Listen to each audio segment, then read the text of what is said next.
अस्सलाम वालेकुम नाज़रीन, मैं हूँ हामिद मीर। नाज़रीन, दिन ब दिन पाकिस्तान में जो सिक्योरिटी की सूरत हाल है वो मखदूश होती जा रही है।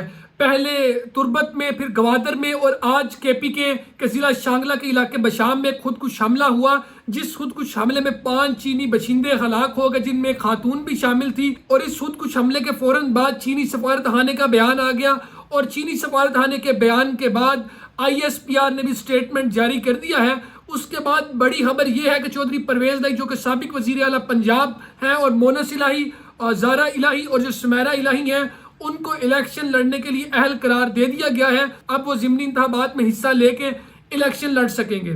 जबकि जो साबिक वजीर आज़म इमरान खान की अहलिया बुशरा बीबी हैं, उन्होंने ये आज इल्ज़ाम आयद किया है कि बनी गाला में उनके शहद में कुछ मिलाया गया है। जब उन्होंने शहद खाया तो उसके फ़ौरन बाद उनकी तबीयत खराब हो गई। नाज़रीन, इन्हीं डेवलपमेंट्स पे बात करेंगे। KPK का जो ज़िला शांगला है उसके इलाके बशाम में यह खुदकुश हमला हुआ। इस खुदकुश हमले में 5 चीनी समेत 6 अफराद हलाक हो गए और इनमें एक खातून भी शामिल थी। DIG मालाकंड है, उन्होंने बताया कि जो खुदकुश हमलावर हैं और उन्होंने बरूच से बड़ी हुई जो गाड़ी है उसकी टक्कर मार दी। चीनी बशिंदे जा रहे थे उनके साथ, वो उनकी टक्कर हुई तो वो एक ब्लास्ट हुआ जिसमें ये 5 चीनी बशिंदों समेत 6 अफराद हलाक हो गए और जो उनका ड्राइवर था वो शदीद जख्मी हुआ है और उसे हस्पताल मुंतकिल कर दिया गया है। तो वाक़े के बाद जो है सिक्योरिटी फोर्सेस ने पूरे इलाके को घेरे में ले लिया। तो इसके फ़ौरन बाद जो है वो वज़ीर आज़म पाकिस्तान और सदर मुमलिकत ने वो शदीद मजम्मत की है। धमाके के फ़ौरन बाद जो वज़ीर दाखिला मोहसिन नकवी हैं, फ़ौरन वो चीनी वजारत खाने पहुँच गए और उनको जाके तमाम तर सूरत हाल से आगाह किया।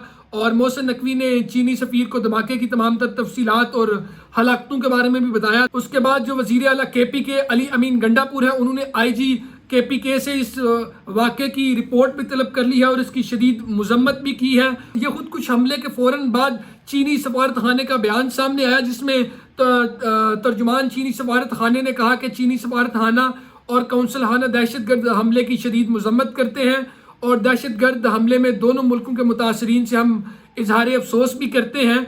और चीनी सफारत खाने ने यह मुतालबा किया है कि पाकिस्तानी हुकाम जो ये हमला हुआ है, खुदकुश हमला हुआ है, इसकी मुकम्मल तहकीकात करें। और चीनी सफारत खाने ने यह भी कहा है कि पाकिस्तान में चीनी शहरी और कंपनियां मुकामी सिक्योरिटी सूरत हाल पर गहरी तवज्जो दें। नाज़रीन, इस पे ISPR का स्टेटमेंट सामने आ गया, जिसमें उन्होंने हालिया वाक़यात पर बयान जारी किया और कहा कि गवादर, तुर्बत और बशाम में जो दहशतगर्दी के वाक़यात हुए हैं उसका मकसद ये है कि जो इंटरनली जो दाखिली सलामती है उसकी सूरत हाल में पाकिस्तान को अनस्टेबल किया जाए, गैर मुस्तहकम किया जाए। ISPR का कहना था कि ये जो दहशतगर्दी के वाक़यात अंदरूनी सिक्योरिटी सूरत हाल को गैर मुस्तहकम कर रहे हैं, ये बुज़दिलाना कार्रवाइयाँ हैं और गवादर और तुर्बत में जो सिक्योरिटी फोर्सेस ने दहशतगर्दों के हमले हैं वो नाकाम बना दिए हैं। KPK में जो खुदकुश हमला हुआ उस पर ISPR ने बयान जारी करते हुए कहा कि पूरी कौम अपने चीनी भाइयों के साथ यकजहती के लिए खड़ी है और कौम इस बुज़दिलाना कार्रवाइयों की बिला इम्तियाज़ मजम्मत करती है। ये अनासर मुसलसल दहशतगर्दी के सरपरस्तों के तौर पर बेनकाब हो रहे हैं। इस पर उन्होंने गुफ्तगू की, यानी कि आप ये देख लें कि इन चंद एक दिनों में पाकिस्तान की जो इंटरनली काफ़ी सारे इस तरह के वाक़यात हुए हैं और ये जो पाक बहरिया के एयर बेस पे PNS सादिक पर जो दहशतगर्द हमले की कोशिश नाकाम बनाई गई है, ये कोई छोटी बात नहीं है कि जो एयर बेस है उसमें घुसकर हमला करना। That's the good thing. जो हमारी सिक्योरिटी फोर्सेस हैं उन्होंने टाइम से रेस्क्यू करके उनको जो है हलाक कर दिया, तबाह बर्बाद कर दिया। लेकिन ये पाकिस्तान की जो मुल्क की सलामती है, जो इंटरनल सूरत हाल है, उस पर एक बड़ा सवालिया निशान हो सकता है। नाज़रीन, जबकि दूसरी जानिब जो एपलेट ट्रिब्यूनल है उसने साबिक वज़ीर आला पंजाब चौधरी परवेज इलाही को ज़िमनी इलेक्शन लड़ने की इजाज़त दे दी है। परवेज इलाही ने PP 32 से कागजात नामजदगी मुस्तरद होने का इकदाम को चैलेंज किया था, जिस पर एपलेट ट्रिब्यूनल ने उन्हें इलेक्शन लड़ने की इजाज़त दे दी है। और इसके अलावा जो परवेज इलाही के साहबजादे मोनस इलाही हैं उनकी भी कागजात नामजदगी मंजूर कर लिए गए हैं और मोनस इलाही ने PP 158 से कागजात नामजदगी जमा कराए थे, जहां से उनके कागजात नामजदगी मुस्तरद हुए थे।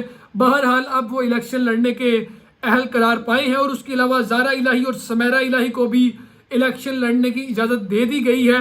अब ये देखिए जो ज़िमनी इंतखाबात होते हैं उनमें क्या होता है, चूँकि जो पिछले 8 फरवरी के इंतखाबात हुए पूरी कौम जानती है उसमें किसको वोट मिला, कौन जीते, रात को कौन जीता और सुबह को कौन जीता और 15 दिन के बाद कौन जीता और 20 दिन के बाद कौन जीता।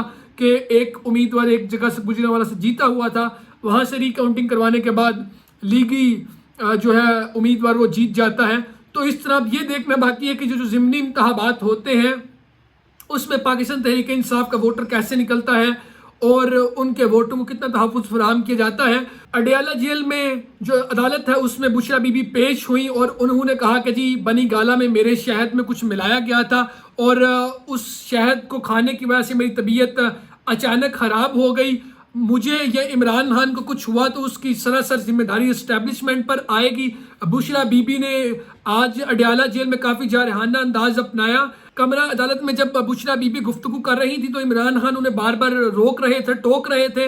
اسی دوران جو بشرا بی بی کا بازو پکڑ کر عمران خان انہیں پیچھے لے گئے، جس پر بشرا بی بی نے رد عمل دیتے ہوئے کہا میں بے ضمیر لوگوں سے بات نہیں کر رہی، میں باضمیر لوگوں سے بات کر رہی ہوں۔ عمران خان اگر چاہتے تو وہ بنی گالہ میں آرام کی زندگی گزار سکتے تھے۔ عمران خان نے اقتدار میں اور اقتدار کے بعد کبھی کسی کو نقصان نہیں پہنچایا اور کسی سے ذاتی انا کی بنیاد پہ جو ہے وہ بدلہ نہیں لیا۔ مزید انہوں نے کہا کہ آپ جو مرضی کر لیں، آپ عوام میں جانے کے قابل نہیں رہیں گے، حالات بہتری کی جانب نہیں جا رہے، اور اگر حالات ٹھیک ہوتے تو رانا ثناء اللہ کی جانب سے ایسا بیان نہ دیا جاتا کہ چیزوں کو بہتری کی طرف جانا چاہیے تھا مگر جا نہیں رہے۔ تو یہ کمرہ عدالت میں گفتگو ہوئی، بشرا بی بی نے کافی جارحانہ انداز اپنایا جس پہ عمران خان انہیں پکڑ کے پیچھے لے گئے، وہ انہیں روکتے رہے، ٹوکتے رہے، لیکن بشرا بی بی نے یہ واضح طور پر کہا کہ اگر عمران خان کو کچھ ہوا تو اس کی سراسر ذمہ داری اسٹیبلشمنٹ پہ آئے گی۔ عمران خان ذہنی اور جسمانی طور پر مکمل فٹ ہیں، عمران خان کو کچھ بھی ہوا تو عوام ان کو معاف نہیں کرے گی۔ آپ جانتے ہیں کہ اڈیالہ جیل میں ہی عمران خان کے لیے کمرہ عدالت سجتا ہے اور وہاں پہ ہی تمام تر کاروائی ہوتی ہے۔ 4 اپریل کی عمران خان اور شاہ محمود قریشی کے پروڈکشن آرڈر جاری ہوئے ہیں جس میں ان کو عدالت میں پیش کیا جانا ہے۔ لیٹس سی انہیں عدالت میں تو پیش کرنا پڑے گا، اس کے علاوہ جو ملکی صورتحال ہے ناظرین وہ دن بدن بگڑتی جا رہی ہے۔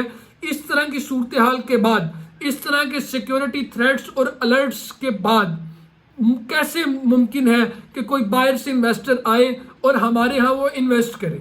تو ہمیں اپنی جو ملک کی سلامتی ہے، اندرونی صورتحال ہے، اس کو مستحکم کرنا ہے تاکہ جو فارن انویسٹر ہے وہ یہاں پہ آ سکے اور ملکی صورتحال بہتر ہو سکے۔ ناظرین ابھی تک کی بڑی ڈیولپمنٹس یہی تھیں۔ مزید خبروں اور تفصیلات کے لیے کائنڈلی آپ ہمارے پیج اور چینل کو سبسکرائب ضرور کیجئے اور ہمارے ساتھ بنے رہیے۔ نئی اپڈیٹس تک کے لیے ہمیں دے اجازت۔ اللہ نگہبان، پاکستان زندہ باد۔